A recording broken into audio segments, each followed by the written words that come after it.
Well, hey folks, relaunching with Joe Mertlin's my review of New Japan Pro Wrestling's G1 Climax 28 Night 4 event in Korakuen Hall. Great history in that building, and for some reason the crowd always seems more energetic there. I don't know if it's the history of the building, the card, I'm not sure.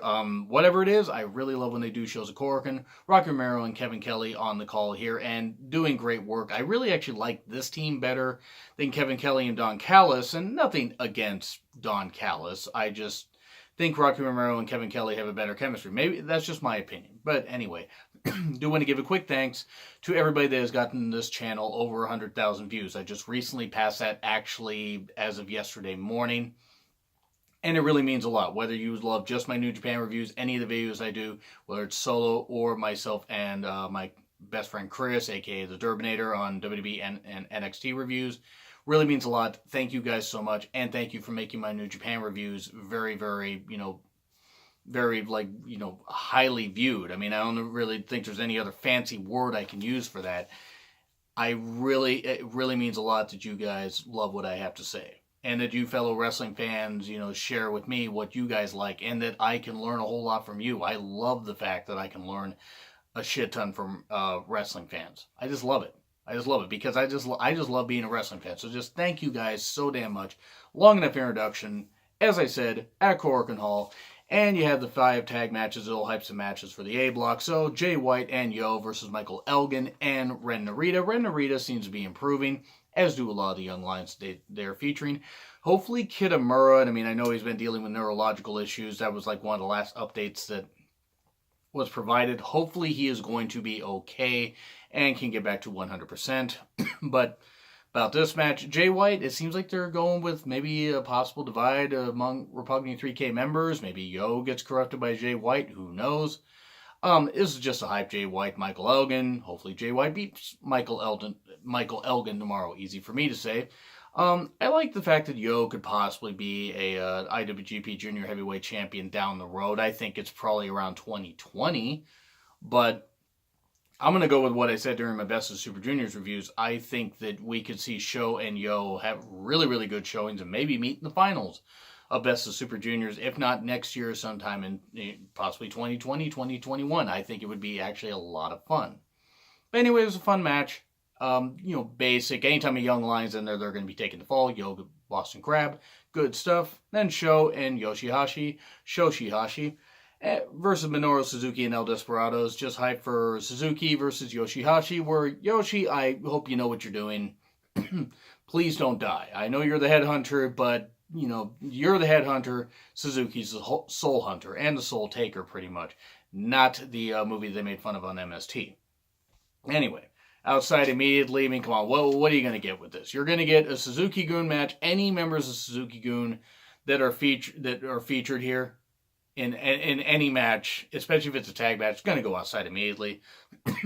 Gotch Pile Driver got the victory. So yeah, that was fun. That was a fun little match. Anytime you get Suzuki in a match, it's just like you don't want to see people die, but you have a feeling there's a chance it could happen. The guy's just so damn good. I really do like watching Minoru Suzuki. He's actually one of my top 10 favorite wrestlers currently. Not that counts for anything. I mean, I'm just a fan, but Suzuki is certainly, for being 50, the guy moves around the ring like he's 20 years younger. But yeah, this just hypes up another A-block match. And then Hanare and Makabe versus Evil and Bushi to hype up Makabe versus Evil later on. And good match. Hanare keeps improving. Bushi, of course, super skilled. Makes things look really effortless.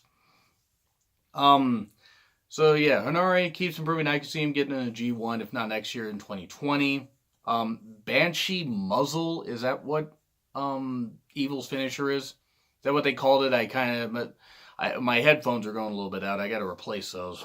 But Hanare of course taps out. He tends to take the fall on most of these, but it's a learning experience for him, and he really does seem to be getting a whole lot better in the ring, especially after coming back from a recent injury. And then Tanahashi and Finlay versus Bad Luck Fale and Tongaloa. Time for Tanahashi versus Fale. Hopefully it ends better than it did in the New Japan Cup, which I loved reviewing, but that was the one match where I was like, winning by countout, maybe not necessarily that great. Focused on Fale's knees. Will that come back into play for tomorrow's match? Possibly. but we'll see. Tongan Driver for the win. I'm not going to call it what it actually is, what Tonga Loa calls the actual move. You could ask Tonga Loa on Twitter if you want what the actual name of the move is, because even the commentators won't say it. But yeah, it was basic, but it was fun. And it set the tone right, and you saw, okay, Katanahashi actually beat Fale straight up instead of, just having to get a count out victory. And then final tag match, Okada and Goto versus Hangman Page and Chase Owens. Goto and Chase in the battle of who is going to take the pin more in tag matches. I think Goto has Chase Owens beat, because I don't think Goto has gotten a pinfall or submission victory that I can think of all year. Now, granted, some of the results run together, so please, by all means, correct me in the comments. Okada being, the Rainmaker clown and throwing the balloons around. He looks like he's having more fun. New Patriot 77 put up an idea that it could possibly be split personality. Okada being insane, and also the Scooby-Dooby-Doo thing that he does, the Scooby-Doo thing. It's just funny. He looks like he's having fun.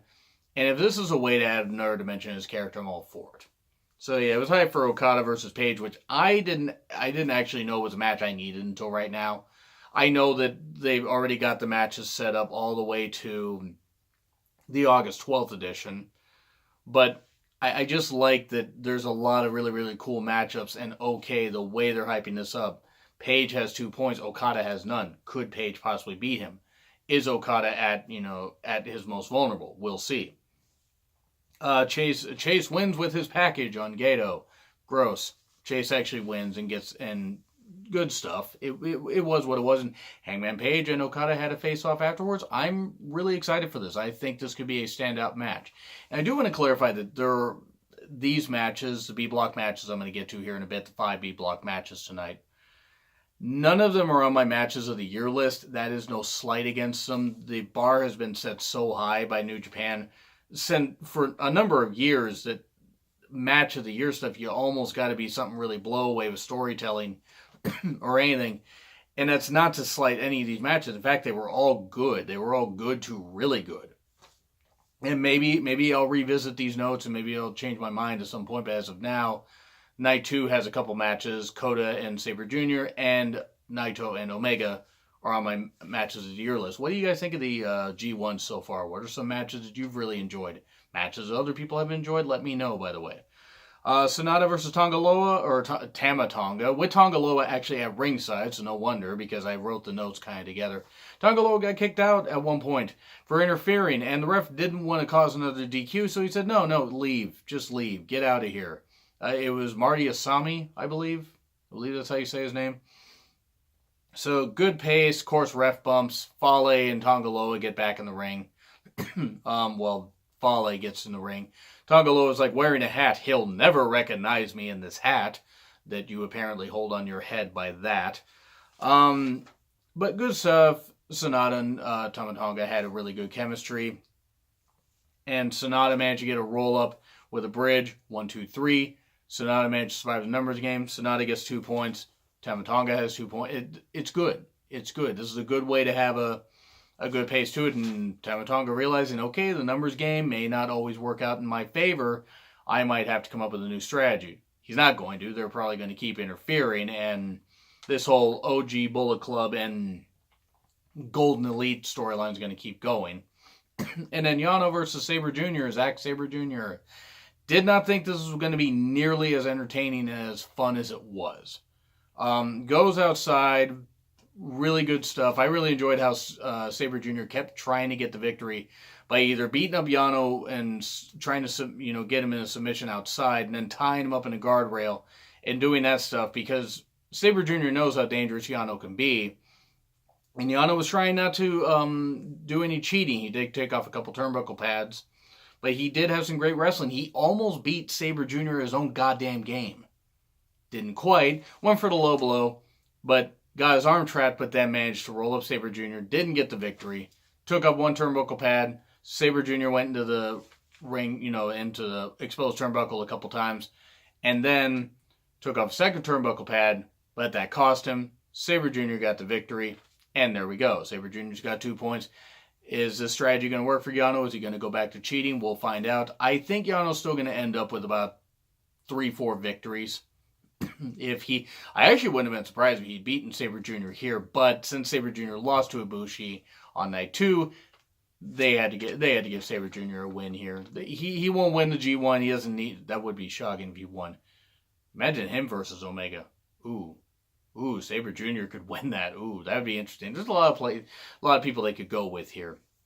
Juice versus Kota Ibushi, and this was enjoyable. This was really enjoyable. I really did like how, Juice, like Juice's bone was 70% healed. The announcer said Juice's bone is set. Have fun on seeing that. This was very fun. Juice really couldn't use the left hand because otherwise he would get DQ'd, but still had a size and strength advantage. Fun fact: people seem to think, and there are some. I mean, not everybody, but there are some that seem to think that Kota Ibushi is a young man. I'm not saying 36 is old. I'm 37. Now, Kota is obviously in much better shape and a much better athlete on his worst day than I could ever hope to be. But Kota may want to slow it down just a little bit because he's approaching 40. Not that various athletes, including wrestlers, don't keep themselves in great shape, but the human body starts to break down as it gets closer to 40 and past 40. But Juice did have a counter for a couple of Ibushi's dives. And then, Jesus, like Ibushi just doing that, doing a just great snap Rana off the ring apron. And then hitting this big old moonsault off the ring post to the outside. Great stuff. Juice and him had some really good chemistry here. Kamigoya for the win. Juice almost had it. I actually thought that Juice might have won. But he's the U.S. champion. He's doing that whole thing with the hand. He can't use the hand. He's handicapped, so to speak. This is going to work out in his favor because he's still going to probably get about 4 victories. And he'll have some opponents set up for later because Tama Tonga's beaten him. Kota Ibushi has beaten him.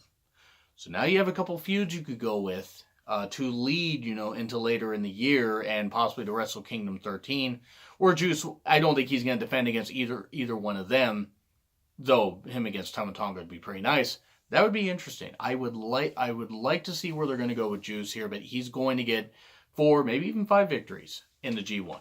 Not going to win it yet because one, he's a champion. And I just don't think they're going this year. They would give it to an actual champion. They want to give it to somebody that could go for a championship, but I see Juice having some pretty good feuds for the rest of the year, and Kota Ibushi gained the victory. Certainly no complaints here. Kota with 4 points so far. And then Tomohiro Ishii versus Tetsuya Naito. Great, good stuff. Very good stuff. There was a rematch from last year's G1. I really enjoy the fact that you have 2 very, very, different styles. You have Naito, who is a good brawler, and of course tranquilo and all that, and just, and can hit some quick moves. And Ishii is just a tank that will just forearm you and headbutt you into submission. And straight up no sell a fucking drop kick. Absolutely just beastly there. That was a great spot. But big chops. I mean, Naito's chest was a little red. Turning colors a chest shouldn't turn. Good pace, really physical. A lot of momentum switches. And not in a bad way where like, okay, you had a turn, now I have a turn. It was like everybody was just jockeying for position. But it didn't feel stagey. It didn't feel like, okay, you had 3 moves. Now I can get 3 moves. It was good stuff. And if Ishii had beaten Naito, I would have not been against it. But Naito hadn't gotten a victory yet. I know we're just very, very early in the tournament, but Naito winning here, Ishii had, cheated because he hit the low blow behind the ref's back and pinned Yano. Ishii's going to do well in this tournament. Ishii will probably get about 10 points. I mean, I don't know. I'm just throwing out predictions here and there, but this was a good match. If it seems like I sometimes skip over some of these spots for some of these New Japan matches in like these long tournaments, New Japan Cup, Best of Super Juniors, and G1, and even in some of my other reviews, if I focus on a few things but not everything, it's because, honestly, I enjoy reviewing these, but this is also me encouraging you, hey, you want to see the rest of it, you got to watch it. And watching New Japan this year in particular is really, really worth it. 2017, 2016, past years have been great. They've really stepped it up this year, in my personal opinion. Just based solely on what I've watched from the past years, they've really stepped it up, and I'm so glad that all these shows are live. So, now we go to Never Openweight Champion Goto versus IWGP Heavyweight Champion Kenny Omega. These two had faced off before. You could tell, and they worked really, really well together. Brawling style of Goto. Showing some shocking agility with a nice code red off the ropes later. And Kenny Omega just being, as he calls himself, the best bout machine. Is, people can argue till the cows come home if Kenny Omega's the best wrestler in the world. He's currently the IWGP Heavyweight Champion. He's doing something right, and he's had some banger matches for quite a few years. And I think that he's poised to not only have a great G1, of course, a couple people are going to beat him. He's not going to win the thing, but he's going to come damn close. And he's out to prove he wants to be the one to win it, and then he can select his opponent. My thing is if Kenny Omega wins the G1, I think he's going to pick Kota Ibushi, or Kota Ibushi's going to make him pick him, or he's going to pick Tama Tonga. Anyway, so good. It was good stuff. Starts off hot. You had some dives, of course. Goto at one point stopped a dive that Omega was going to do, springboard dive, where he just threw a chair at him. It's like, oh, you're going to jump from the ring into the crowd. Nope, chair. And brawl in the crowd.